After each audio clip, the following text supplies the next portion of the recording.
When you are student, you should always respect to the parents because without parents work very hard, they get salary, they can do to school.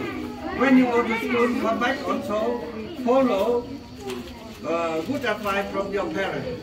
Okay, so first पहिलो सुरुमा चाहिँ तपाईहरुको लागि चाहिँ पढ्नको लागि अब स्कुलमा चाहिने खर्चको लागि चाहिँ कसले सहयोग गर्नु भएको छ तपाईको बाबा मम्मीहरुले अभिभावकले गर्नु भएको छ त्यसैले तपाईहरुले चाहिँ अभिभावकको लागि के गर्नु पर्यो धन्यवाद गर्नु पर्यो उहाँलाई आदर गर्नु पर्यो मान गर्नु पर्यो सम्मान गर्नु पर्यो यो चाहिँ किन भने तपाईहरुलाई चाहिँ उहाँले पालन पोषण गर्दै हुनुहुन्छ त्यति मात्रै नभएर शिक्षा पनि दिदै हुनुहुन्छ है त्यसैले first duty is to respect your parents. सबभन्दा पहिलो प्राथमिकता भनेको प्यारेन्ट्सलाई अभिभावकलाई चाहिँ आदर गर्नु सम्मान गर्नु है And every day at least come 15 minutes worship Buddha.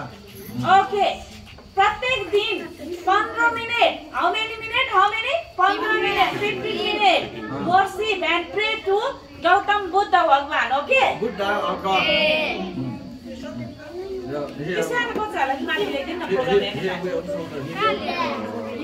Actually, all are for this. Yeah. And then every month, full moon should go to the temple. Okay. प्रत्येक पूर्णिमाको दिन full moon. Do you know what is full moon? Yes, पूर्णिमा है. पूर्णिमाको दिनमा चाहिँ तपाईले गएर चाहिँ भगवान बुद्धको अगाडि टेम्पलमा गएर चाहिँ प्रार्थना गर्नु 15 मिनेट है.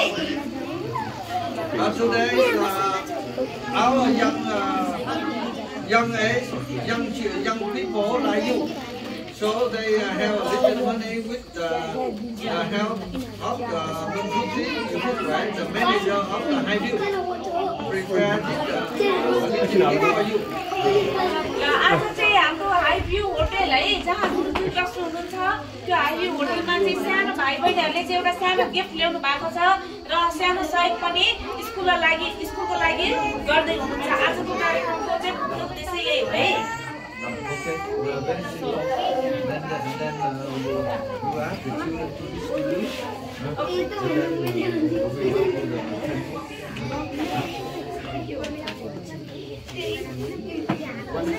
Okay.